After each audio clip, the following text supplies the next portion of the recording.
Over the last decade, U.S. national debt has exploded faster than at any other point in history. It's racing past $36 trillion. That's more than $108,000 for every American citizen. But what if, one day, suddenly, no one wanted to buy U.S. debt anymore? Not China, not Japan, not even domestic institutions. No headlines, no announcement, just silence. And in that silence, everything begins to shake. $108,000 for every American citizen. Think about that. A newborn baby already owes 6 figures before taking their first breath. And that debt, it's growing faster than your paycheck ever will. That's more than the size of the entire U.S. economy, more than the combined GDP of China, Japan, and Germany, more than $900 billion a year, just in interest payments. To put that in perspective, $900 billion in interest payments alone could fund the entire U.S. defense budget, or provide health care for 45 million Americans, or rebuild every crumbling bridge and highway in America. Instead, it vanishes, paying for yesterday's spending. Driven by political choices, stimulus packages, and global crises, the numbers just kept rising. Imagine waking up to find America's economic foundation crumbling beneath your feet. This isn't some academic exercise. This is financial Armageddon. Within 72 hours, the financial system you've trusted your entire life begins to unravel. Your mortgage rate doubles overnight. Your retirement account plummets. The dollar in your pocket buys less each passing day. This isn't just an economic scenario. It's a confidence crisis, and the consequences could reach every corner of the world. Before we continue, you might be wondering, why should I care about government bonds? Because this invisible system affects everything from your credit card interest to whether you'll have a job next year. To understand the danger, we first have to understand how U.S. debt actually works, and why this system, somehow, still works. Each year, when the U.S. government spends more than it earns, it borrows the difference. Tax revenue is not enough to cover public expenses, healthcare, defense, Social Security, infrastructure. Imagine the government as a household earning $50,000 a year, but spending $70,000 year after year, decade after decade, with no plan to balance the budget. Would you lend money to that household? Because that's exactly what investors do with the U.S. government. To make up the shortfall, the U.S. Treasury issues bonds, called IOUs, backed by the full faith of the federal government. Investors buy those bonds. Banks, pension funds, insurance companies, foreign central banks. They lend money to the U.S. expecting to be paid back, with interest. This wasn't always the case. For much of American history, debt was temporary, taken on during wars, then paid down in peacetime. But since the 1980s, something changed. Debt became permanent and increasingly dangerous.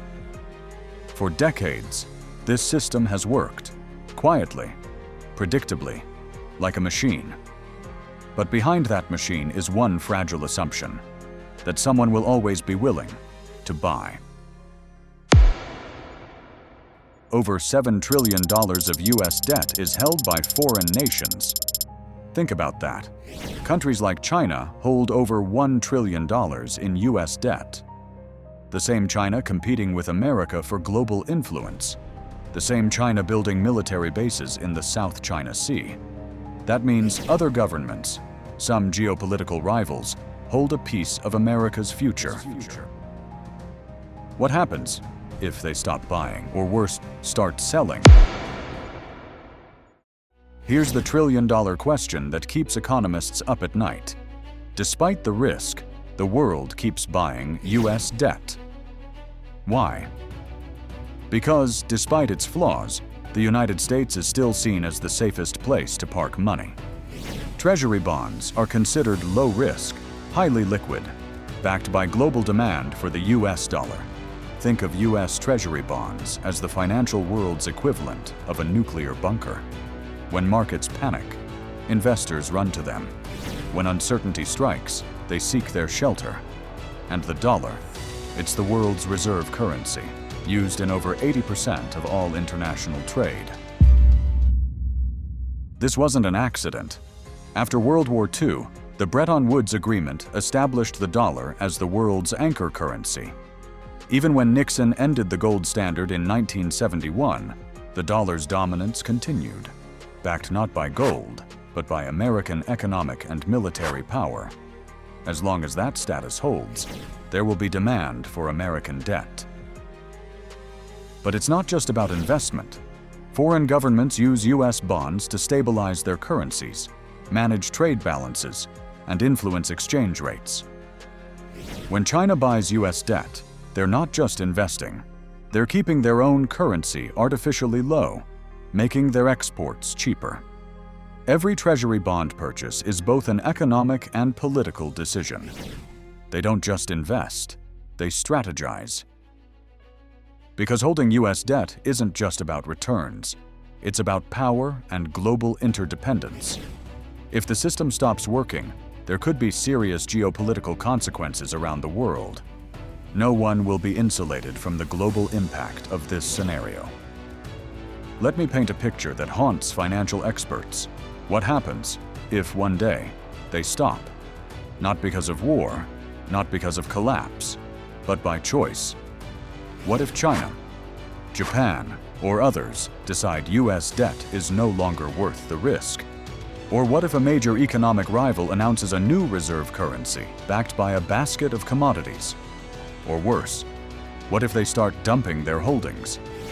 Suddenly, the world's most reliable borrower is surrounded by silence. Bond demand collapses. Interest rates skyrocket. Markets panic. Your 30-year mortgage jumps from 6% to 15%. Your employer freezes hiring, then starts layoffs. Your local government can't afford basic services, and the US is forced to offer more to borrow the same. More interest, more debt, more pressure.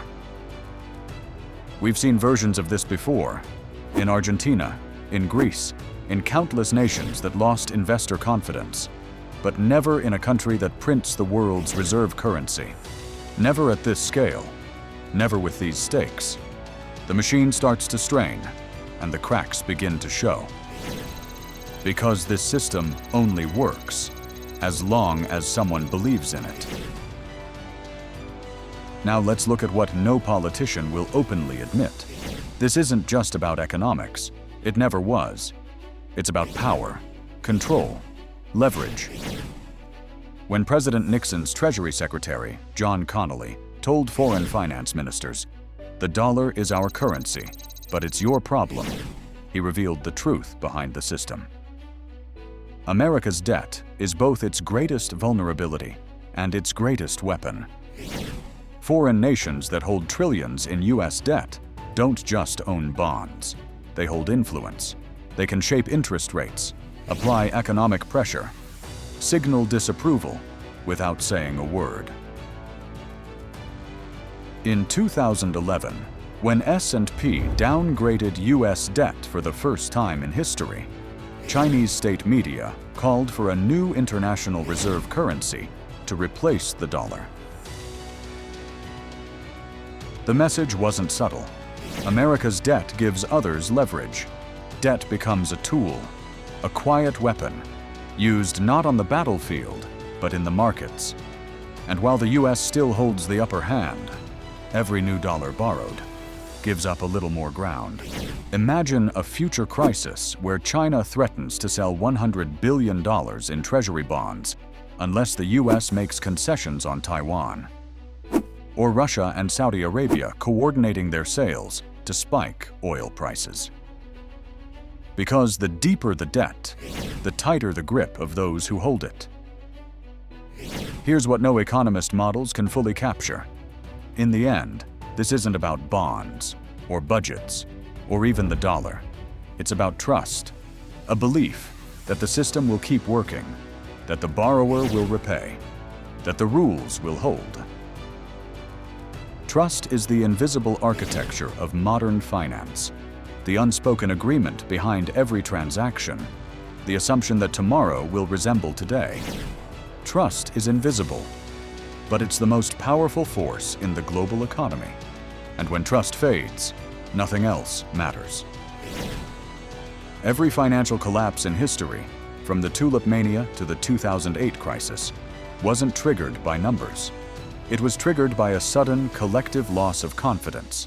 Not charts, not speeches, not even the currency itself. Because once confidence is lost, everything else falls with it. So next time you hear about the debt ceiling, or Treasury auctions, or foreign holdings, remember what's really at stake. And when that fall begins, it doesn't start with an explosion. It starts with silence. What do you think? Could the US face a debt crisis in our lifetime? Share your thoughts below and subscribe for our next deep dive into the hidden forces shaping our economic future.